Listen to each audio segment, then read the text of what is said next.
ভারতীয় জনতা পার্টি ত্রিপুরা মথা আইপিএফটি জোট সরকারের সুশাসনের এবারের দুর্গাপূজা এবং লক্ষ্মী পূজার শ্রেষ্ঠ উপহার। 13 তারিখ দশমীর দিন এই বাড়ির ছেলে বাদল ত্রিপুরা, তাকে মনু থানার কয়েকজন পুলিশ ধরে নিয়ে যায়। এরা হলো বাদল ত্রিপুরার পরিবার, বাদল ত্রিপুরার বাবা, স্ত্রী, 3 মেয়ে। অভিযোগ, সে কারো বাগানের রাবারের স্ক্র্যাপ চুরি করেছে। হ্যাঁ, ঠিক আছে, যদি এরকম অভিযোগ হয়, পুলিশের কাছে অভিযোগ যায়, পুলিশ ব্যবস্থা গ্রহণ করবে, এটা অপরাধ কিছু না। কিন্তু পুলিশকে সেখানে দৈহিকভাবে নির্যাতন করার তার অধিকার আমাদের দেশের আইন দেয়নি। বাদল ত্রিপুরাকে 13 তারিখ সারা রাত নৃশংসভাবে পিটিয়ে একেবারে আধামরা করে পরদিন সকালবেলা ছেড়ে দেয়। থানা এই হাসপাতালে নিয়ে যায়নি। এত মানবিক, এত নিষ্ঠুর। তার স্ত্রী, বাবা, তারা যখন মনু হসপিটাল নিয়ে যায়, পরদিন 14 তারিখ মনু থানাও দেখে রাখতে পারেনি, তাকে শান্তিবাজার নিয়ে যায়। এবং এই সরকার বলে সুশাসন, এটা মুমূর্ষ সেই রোগীকে আরো উন্নত চিকিৎসার জন্য পাঠানো দরকার রেফারেল হসপিটালে, তাও পাঠানো হলো না। উল্টো এই মহিলাকে বলে দিল, আপনারা সই দিয়ে নিয়ে যান। কোথায় তাদের আয়ুষ্মান কার্ড? কোথায় তাদের মুখ্যমন্ত্রী স্বাস্থ্য যোজনা? আর গতকাল যখন তার ডেড বডি নিয়ে এই গ্রামের দলমত নির্বিশেষে সমস্ত মানুষ প্রতিবাদ করল, বিজেপির মন্ডলের নেতারা, সভাধিপতি এখন তো দীপক দত্ত, তারপর এই পাড়ার কিছু হুমরা চুমরা, কেস তুলে নাও, অসুবিধা হবে, না হলে কোনো সাহায্য পাবে না। এই রাজত্বে আমরা আছি ত্রিপুরাজ্যের মধ্যে। ত্রিপুরাজ্যের থানাগুলোতে আজকে ঘটনাগুলো হচ্ছে কেন? ত্রিপুরাজ্যের সব পুলিশকে আমরা দায়ী করি না। ত্রিপুরাজ্যের পুলিশ সারা দেশের মধ্যে অন্যতম সেরা পুলিশ, আমরা এখনো বলি।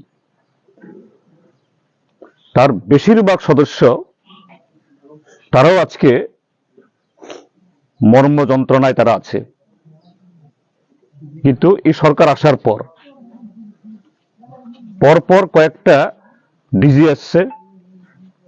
এক আগে ছিল বিএস যাদব, তার স্থলাভিষিক্ত এখন আরেকটা অমিতাভ রঞ্জন, এটা নপুংসক, অপদার্থ। সে সরকারের পা চাটা ছাড়া তার কোনো কাজ নেই। ভালো ভালো অফিসাররা রয়েছেন আরো এডিশনাল ডিজি পদে, আইজি পদে, এদেরকে এরা কাজই করতে পারে না। এসপিদের মধ্যে অনেকে ভালো কাজই করতে পারে না। তো স্বাভাবিক, পুলিশের একটা ছোট্ট অংশ আজকে দুর্নীতিতে একেবারে মাথা অবধি তারা হয়েছে। এদের সাথে হলো এই ড্রাগ পাচার, গরু পাচার, নারী পাচার, সমস্ত সাথে এই ছোট্ট অংশ যুক্ত। সৎ অফিসাররা তারা এখন আর দায়িত্ব নিতে পারে না, দায়িত্ব নিয়ে এরা কাজ করতে পারে না। তারই ফলশ্রুতি হলো আজকে ত্রিপুরাজ্যে ওই দশমী রাতে আগরতলাতে দোকানদার খুন হয়ে যায়, এখানে বাদল ত্রিপুরা খুন হয়ে যায়, উদয়পুরে শিক্ষক খুন হয়ে যায়, তাকেও লকআপে ঢুকিয়ে নিয়ে চিকিৎসা করায়নি, শিক্ষক অকালে তার মৃত্যু ঘটেছে। চেলাগাঙে একজন যুবক, তাকে এই নতুন বাজার থানার পুলিশ মানে সব পুলিশ না, আমি আবারও বলছি, এখানে আছে গ্রামবাসীরা আছেন, তাদের সবাইকে বলছি সোচ্চার হতে হবে।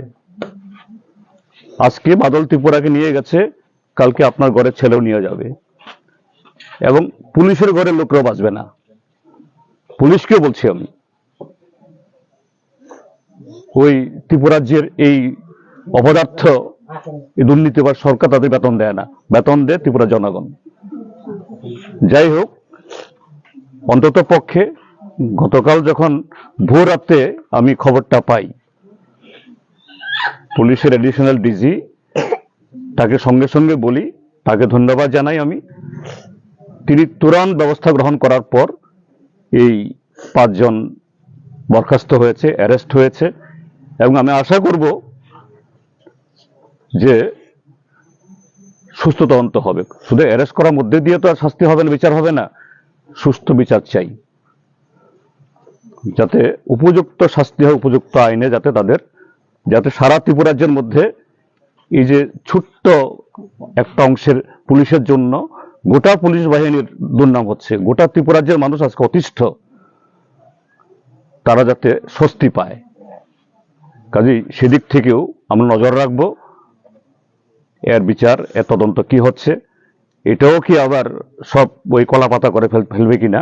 কাজে আমাদের সকলকেই সতর্ক দৃষ্টি দিতে হবে। এই হলো ঘটনা। আমরা সরকারের কাছে দাবি জানাবো এই বাচ্চাদের লেখাপড়া এবং তার স্ত্রীকে যাতে খাওয়া পড়া কোনো ব্যবস্থা করে দেওয়ার জন্য, তা না হলে তো এই গোটা পরিবারটাই ভেসে যাবে। এই হলো যে এই বছর এই দুর্গাপূজাতে ডাক্তার মানিক সাহা সরকারের সর্বশ্রেষ্ঠ উপহার ত্রিপুরাজ্যের মানুষের জন্য। দশমী আর এই লক্ষ্মী পূজা, এর মাঝখানে এই ঘটনাগুলি ঘটে গেল। শুধু এখানে না, ওই আগরতলাতে হয়েছে এরকম। এই